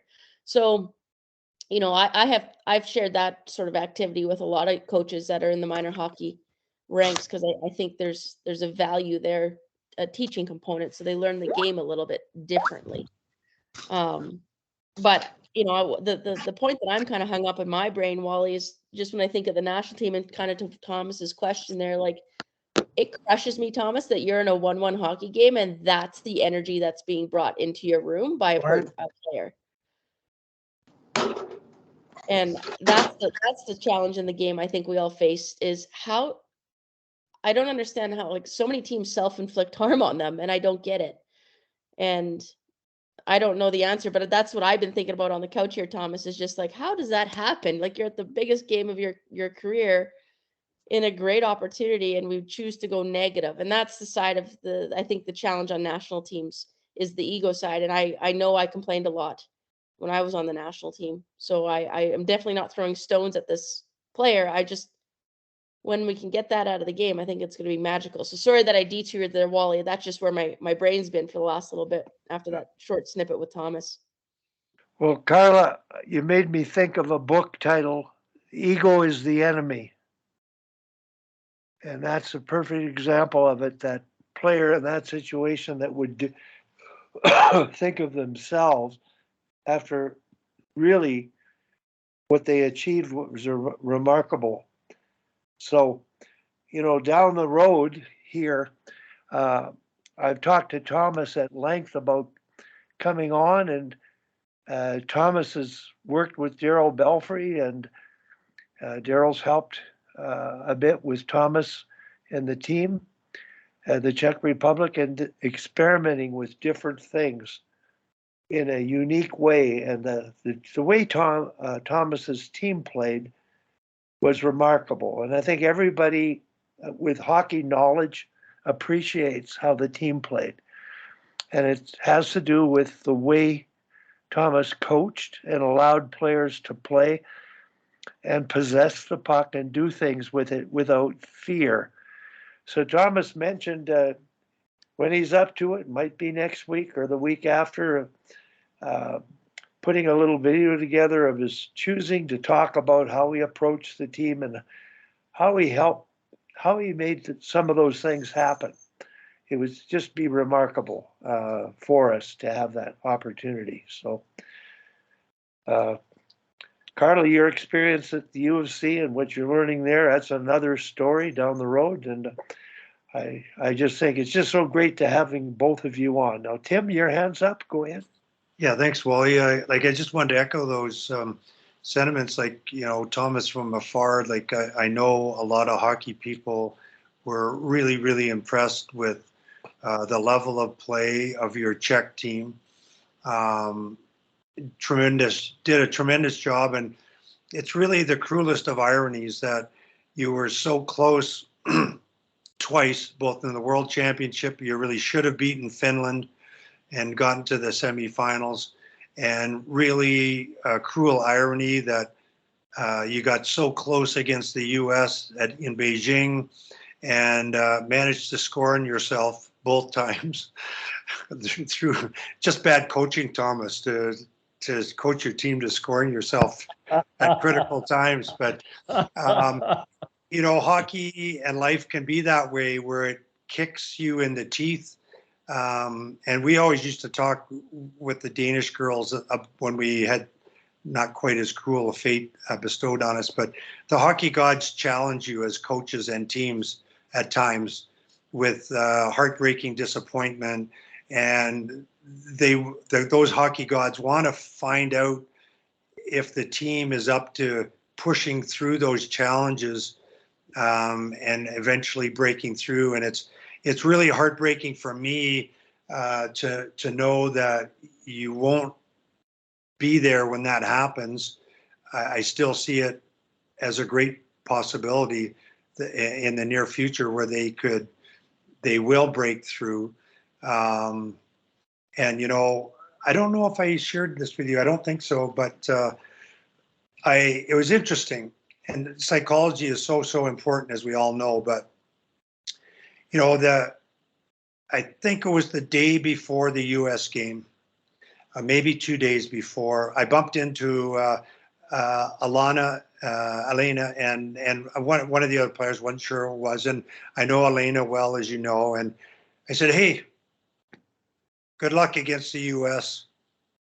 You can beat those guys, And both she and the other player looked at me like I had a square head or I had 12 eyes or something. And they both said, "Really? You think so?" And I said, "Absolutely. Hey, you got to get good goaltending. You know that. Like, you guys all got to play your asses off and be really hard to play against. And you got to get a little bit of puck luck. But it can happen." And I mean, you should know that. We just did it to you guys, and that's the only way it happened. You totally, in lots of ways, deserve to win the game based on scoring chances. But it's the belief that you can make it happen that is often the separator. Like, I always used to think about, even, I don't know where you felt, Carla, but back in the day, Finland and Sweden, I felt like Finland had a little bit of that belief that if they played a gritty, hard defensive game, they might have a chance. Of course, they had a world-class goalie, and so did Sweden. But I didn't think that Peter's Swedish group had the same belief. I just thought they thought, we can't beat Canada no matter what we do. And that belief is so critical to a team. And it's part of our job as coaches, of course, to sell that belief and, sometimes fake it till you make it sort of thing. But you always got to believe it, always. So it's too bad, Thomas, really, that you won't be around, I guess, when that happens, but I think it's going to happen. And just wanted to acknowledge the great job you did. And it was fun to watch you guys practice, even, let alone play games. So really, really, really good job. And Carla, interestingly, sorry, Wally, what would your view as a player have been of Finland and Sweden back in the day? Because that was certainly my belief, that we had to play well to beat them, for sure. And if we were off our game, I really felt that they were skilled enough, skated well enough, that they could beat us. Yeah, I a few thoughts on that. And again, sorry, I know, Wally, your hand's up. I think for when I was playing with those teams, I actually always felt Finland played not to lose by 4 or more. And that's why, like, they weren't naturally very offensively a threat ever. They just clogged their own zone, as we saw. I thought Sweden, when they had the puck, tried to score more on us than Finland. I don't think it resulted that way, but I thought there was an energy that way. But you talk about the psychology. I never understood Peter's choice of words and how he talked about his team in front of other teams. And that was something I've kind of carried with me throughout it too, is like, you everything you say, you have to assume your team's hearing it.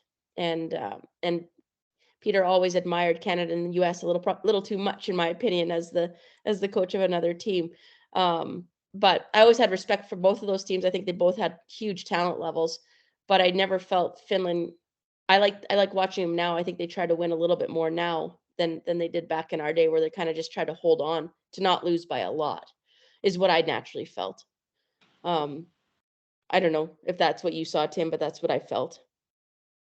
Yeah, and I would agree with those comments. And I actually, even Thomas, before you took over with the women in Czech, I was really impressed with them. Yeah, it would be like, I think 4 years ago now at Worlds when they played Finland. Same thing. They played with courage and bravery, if you want to use those terms. They, as Peter likes to say, they dared to play instead of just, sitting back and hoping something would happen. They tried to make things happen, and I think that's a fun way to play for the players. Of course, there's a balance there when you're against a really strong opponent, but I thought there was some of that in the team even back then, and you helped get them to even another level. But yeah, that's a whole other area. Sorry, Wally, you've had your hand up for a bit. Just wanted to interject that.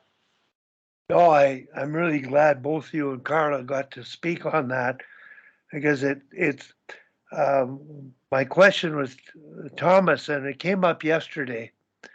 He had talked about, we talked about how his team played and how he got them to play that way. And Tim, you used the words, a couple of words about describing the team. I'm throwing another a word out there. They played with confidence with the puck. And Thomas shared a story about catching the USA off guard in terms of how he coached them to approach playing them. Can you share that, Thomas? Well, like we knew that, just like Tim said, that, hey, first period, we are not going to get out of our zone very much. They're going to pressure us. But I did watch a lot of Switzerland and Russia and Finland playing against the US.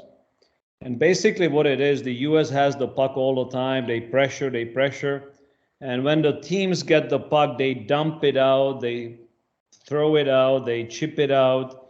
And the US gets the puck back and they re-attack. So they are used to playing against teams that are weaker than them with the puck, and then they get the puck back. The opponents are tired, they chip it out, they get off the glass. So whether it's Finland or whether it's Switzerland or Russia, those teams, they didn't attack very much. And, we said, listen, we're going to play a lot of defensive zone coverage. And, we had a good plan for that, how we're going to play it. But when we get the puck, we're going to play as much as possible our game. So that means we're going to pass the puck.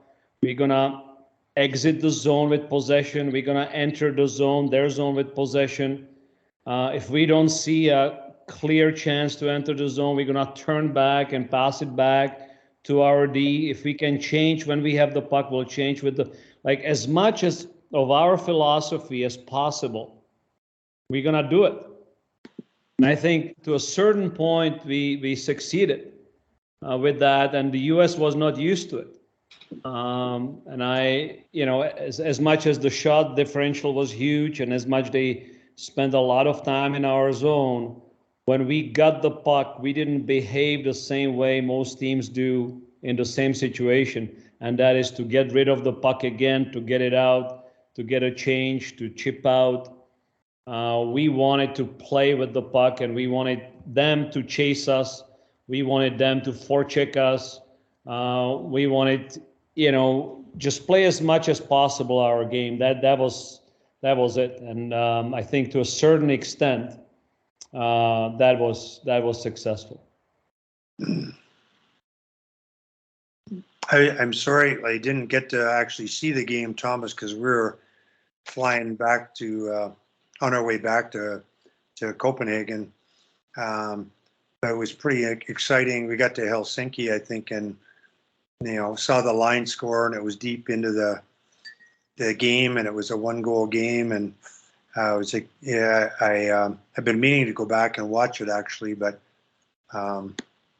anyway, Good times. Yeah. To some extent. Thomas, I wanted to share this story with you and with Carla. I coached the Japanese women in 1998, and it was a pleasure. But when I approached playing Canada USA, all I worked on was defense, and we were 0-0 after the first period because we coached defense. In the second period, we couldn't change because the puck was in our end all the time. The players were exhausted, and that's where the score went to like 7-0 in the second. And then in the third, they might have added 2 or 3. But I actually had to practice in our zone, players falling on pucks to get a whistle, create a pile. So what amazed me, you played your offensive game, and I think the players, they pass better than any team, American, Canada, you name it. The puck did the work, and they felt confident. That's the word. You gave them confidence to do that. But how the hell did they play so well in your defensive zone? Can you explain that? Well, we just played, we had simple, they just followed we had a simple rules. I mean, when the puck was in the corner, we had 5 people there. Yeah. And then after that, we just said, we got to play 5 one-on-ones and you stay with your player no matter where she goes. So, and that was it. I mean, it was two simple things. We never practiced defensive zone coverage in the 2 years too much, just on videos. We practiced a lot of defensive zone coverage transitions from D zone to offense. We did a lot of drills for that. But to be honest with you, we just practiced a little bit of D zone the day before we played the US. That was the only time we practiced it. And they just knew that they had to stop and start and stay with their players. And that was actually the first comment that Danielle Sauvigeau, she was there after the game, and she said she spoke with the US players and they said they had no time, they had no space. And that was their comment. So our girls did a phenomenal job just staying with their man on the puck and off the puck. And when the puck was in the corner, we were really, really good at having 5 people right there. So even our net D was really close to the battle. Our weak side winger was at the hash marks. We took away the boards. We didn't want US to pass free passes from the corner to the point. So we had basically defensive zone coverage. Our strong side winger was on the boards, just like a regular winger on the breakout.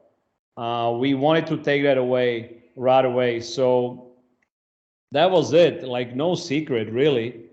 And just our girls did a really good job skating with them. They are a great skilled team. They skate really well. They have better skills than we do. They skate better than we do. But in terms of 2-3 players playing together, 4 players playing together, I didn't think they were that creative. So if we were able to stay with the puck carrier and the closest player, there was not much. I mean, you watch the game, they were still in our zone most of the time. Listen, guys, it was not like it was a 50-50 game. It was not like that. But, and they had a lot of shots. But at the same time, I thought for the first time ever, we played Canada or United States. We've never played them before in the history of Czech hockey. To be after 49 or 50 minutes 1-1, I think we did pretty good. No doubt about that. Amen. I really think for any listeners that might tap into this presentation, we're approaching 2 hours, Thomas. everybody on the call is committed and crazy. And I'm sure glad Carla's joined us and Dominic. But the work you've done there, I really believe, and Daryl Belfry's been on with us often, and at some point in the future, having you on with Daryl and talking about the work you did, or like you say, some of the specific work you did. I'm always old school and defense first, D-zone cover first, play without the puck first. But boy, the coin's flipped in my mind now when you can defend in your zone that well, focusing on offensive hockey and having them play that well in their end, and that well in the whole ice, because you possessed the puck and passed it. It wasn't risky, but it was just possession. You played a possession game to the ability of your team. And I think that's the way the game's got to go in the future. And especially on the female side, it can grow. Maybe we have to look at puck possession as a way of defending. Yeah, I think that's... So you keep the puck and that's your defense. Yeah. So you are tired and you don't want to dump it in. You just make a tight turn or a delay on the offensive blue line and you pass it back to your goalie or you pass it back to your D. And we did it on penalty kill quite a bit. We didn't want to have the power play unit. If we could, of course. Sometimes we didn't touch the puck, but if we could, we wanted to possess the puck on the penalty kill too. It's just a mind shift. It's a shift of thinking. It's a paradigm shift. You possess and then the other thing happens. The team who plays against you and you don't touch the puck. When you touch it, you don't have confidence with the puck. So you give it away again. So you get the puck back. So there is a psychological thing about puck possession too.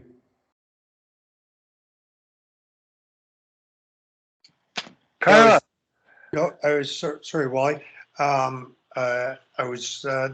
a really interesting, I mean, it's a really interesting idea, sort of approach, Thomas, that you took in that game, because I think it makes total sense. Of course, the proof is in the pudding when you go to execute, and you need players, obviously, to make good decisions in good situations, because like all things hockey-wise, you got to give the puck up sometimes for the benefit of the team as a whole to get a change or whatever it is. But very interesting to hear you talk about that, and it is a very interesting approach. And I would love to, as Wally has suggested, I'd love to get you and Daryl together some week and just talk about your work together with the Czech team, because as I said, it was fun to watch you guys practice. I'd love to do that sometime. And we don't need to do it right now, but I wanted to. I've got to get going in the next few minutes myself. But I was wondering if I didn't know if Carla had a chance to watch all the U Sport Championship stuff and a comment on that. I got to watch a handful of the games, and before doing that, hats off to a couple of Hockey Canada alums, Carol Willette with her partner Julie winning the national championship, and Nadine Muzzerall on the other side of the border winning the NCAA championship. And then we look at Bots and Cassie, Sammy, yourself, Carla, all over Poundy, all over the TV analysis at different times. It's great to see all of you contributing back to the game, but I wondered if you had a comment on the recent U Sport Championship. Or did you get to see any? No, I had COVID, so I watched it all. Oh. Nothing better to do, so I was streaming it like it was my job. I can't wait to hear more about Thomas too and about that experience. So I'm with you, Tim. I think there's lots there, and look forward to that day for sure. The U Sport, you know what? It's 1,000 thoughts again, but maybe the one thing that poignantly stood out was just the importance again of special teams in those short-term moments. And I think that helped Concordia, and they had a good group, they had a good team that you could see they were in a pretty good spot collectively. They look like the best team there. But, you know, I think the special teams, particularly the power play, let a few programs down in those key moments. So again, how do you get the timing out of that, and that $1 million question there? But I certainly enjoyed the hockey. It was fun to watch it. It's fun to sort of see, okay, you know, that's where I want to get my program one day. So just watching those teams and what they do well. It was great hockey, and it's great to see that U Sport continues to improve and grow, and it was exciting. Yeah, it was real good hockey. I enjoyed watching all the games. I watched, Margot and Sask, and the Concordia Sask game as well. And, it was real good hockey. People always want to point out the lack of goal scoring, which we know is an ongoing problem on the female side. But it was good hockey, well played hockey, and well coached hockey. You could clearly see. So it was fun to watch. Mm-hmm. Wally? Yeah, I just wanted to sort of highlight, something that I think is going on. We're witnessing the evolution of the game. And it starts with the NHL in terms of the speed, the skill, and the hockey sense they show with the puck. It's really evolving.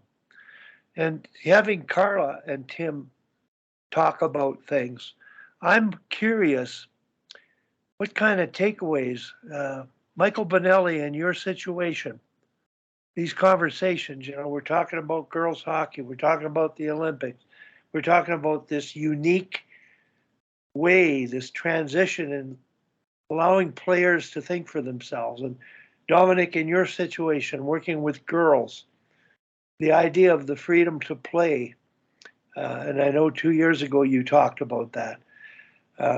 Thomas, you're still on, but my initial thing that I appreciated about you when you were coaching the pro team in Calgary was how they played. They visibly were playing a possession game. And it took a while maybe for them to get to that. But my question would be to Mike and Dominic, what kind of takeaways from this entire session would apply for you? Mike? Yeah, well, actually, to Thomas's point with the possession game, so I try to show my kids a lot of the video of the NHL 3-on-3 and how just that mindset, right? They have to change their mindset because they don't dump the puck in and they don't take bad shots because they have time, right? Even at that level, they have the time to regroup and think. And if we can get players now, and my conversations with the kids is always, well, we're just adding 2 more players. So why can't we still have that? Like, I watch hundreds and hundreds of hours of breakout drills every day, and I've yet to see a breakout at 12U. I never see it. Like, I never see a kid come up the boards, another kid slide through the middle, the defense come up, make a pass, break it out. But also conversely, I never see, after all the regroups that I see 5-on-5, you don't see a player get to the blue line, see that there's no play to make, move the puck back to the D, regroup in their own zone, and try to come out again at where I am in our region. And I think when you see NHL 3-on-3, it opens up the possibility for the kids to see how much that possession game is the best defense. Because that's the only way, once you give that puck up, the likelihood of that player being able to jump. So I love those, I think those examples of possession is actually defense is just hard. Because Wally, I think it all comes back down to the same thing, though, for where I am. There is zero patience for parents to go through the process of development. And one of the things I was going to bring up earlier in the call was that we all, I don't know, everything's focused on development. But in my world, it's just about, well, it's all about fun. It's like, well, I don't even care if a kid develops ever. I mean, in most of the youth hockey programs I work with, I just want to know that they're playing. And eventually them playing and having fun and just enjoying life being in the rink, it doesn't have to, we all go to the common denominator of it has to equal some kind of a championship, or it has to equal a flight somewhere to Chicago, or it has to equal something else other than just loving being there. And I think Hal brought it up earlier, that the kids that will become the players of tomorrow, that will be the players we want to develop, will do that because they love being in the rink.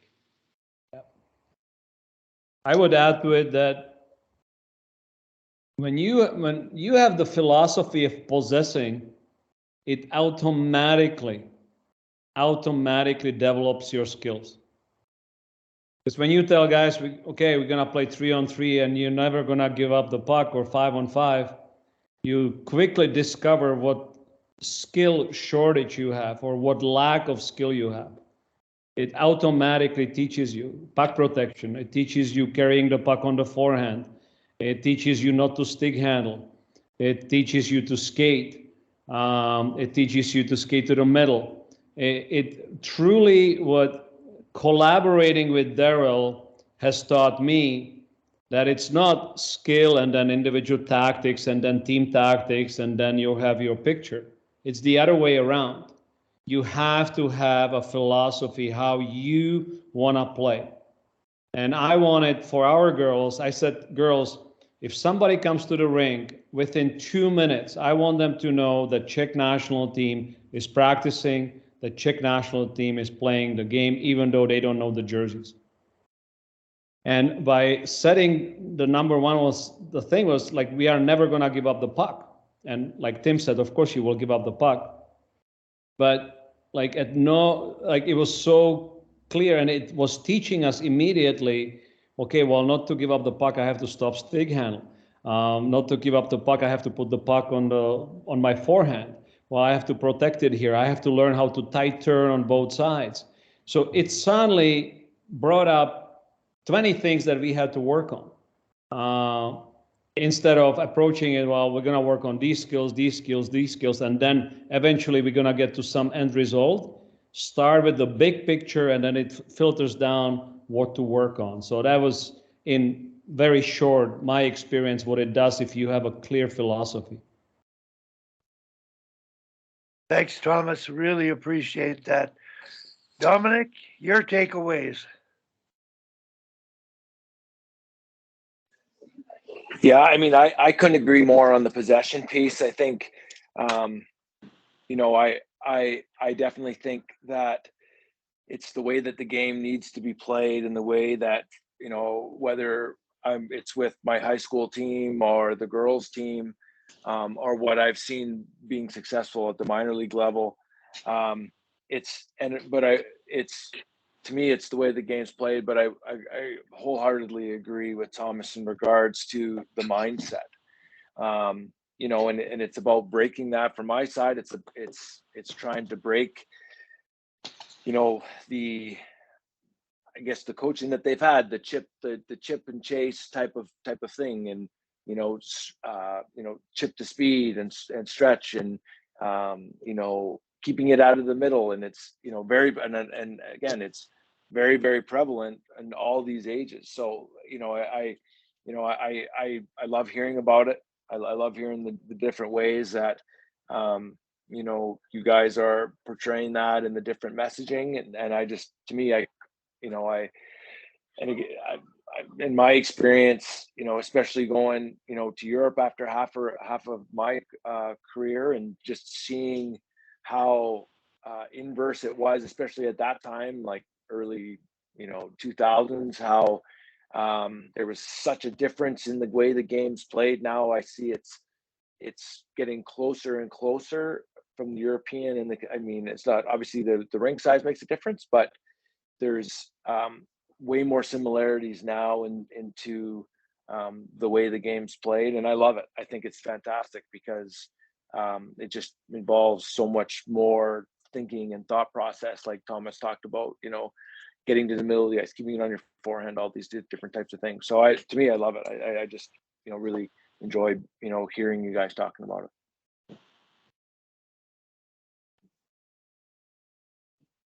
I think Tim and Wally left. I'll say one thing about just like, I know I get on the floorball kick all the time, but that was always my goal with the young kids. When I introduce it, is to show that like in floorball and even when the kids play street ball, right? They never dump it. They never dump and chase. Like you don't see a kid take the ball and throw it down the court. They want to hold on to it. And I think that's to me that, but it's a mentality.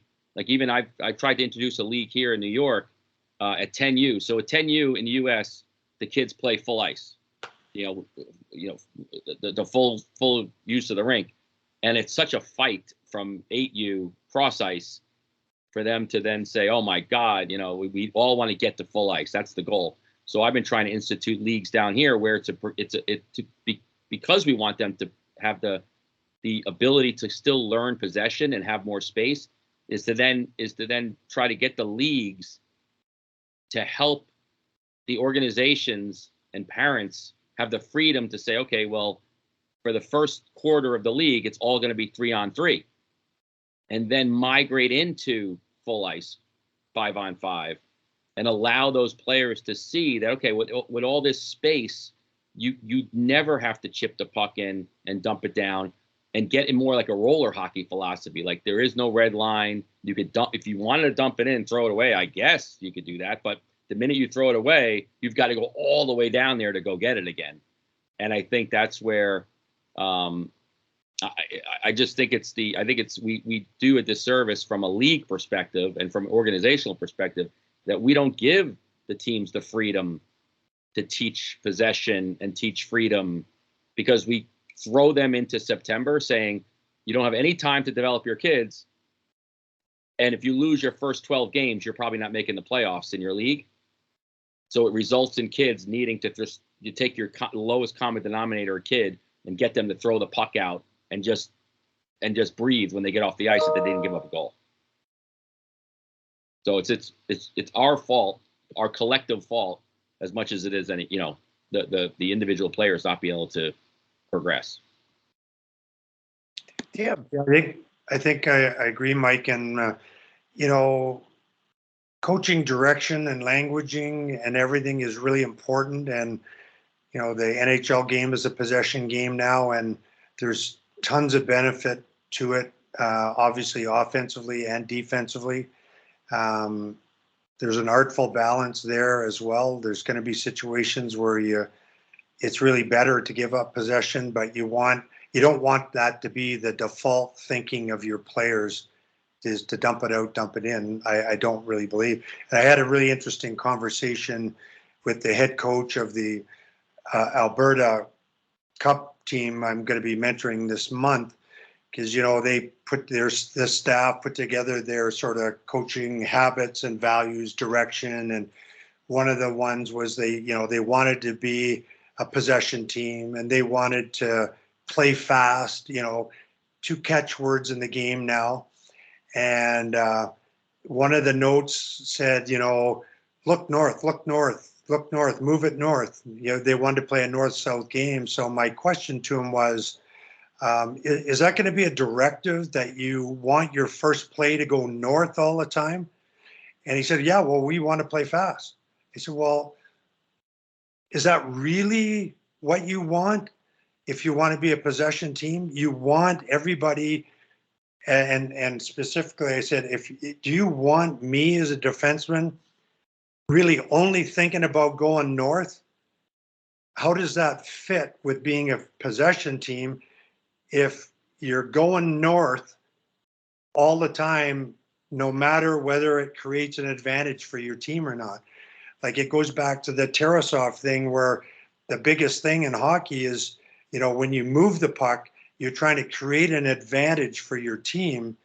And part of that is, if the north-south pass doesn't create an advantage, then the east-west pass to your partner as a defenseman becomes a critical part of forming a possession attack.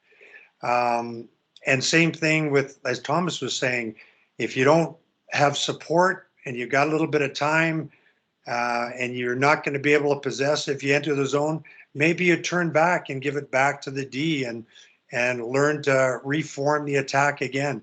So as coaches, we have to be careful about all the buzzwords and the catchy phrases that, hey, we want to play fast. And I remember actually, Thomas, I think having the same conversation with you about, I think, Brianne Jenner, you know, if we can, this would be 5 years ago, I was watching one of the Inferno games, I think, and she coming back towards her D zone, coming out of the offensive zone, she collected a loose puck, like just around the dot area, and immediately turned to re-attack.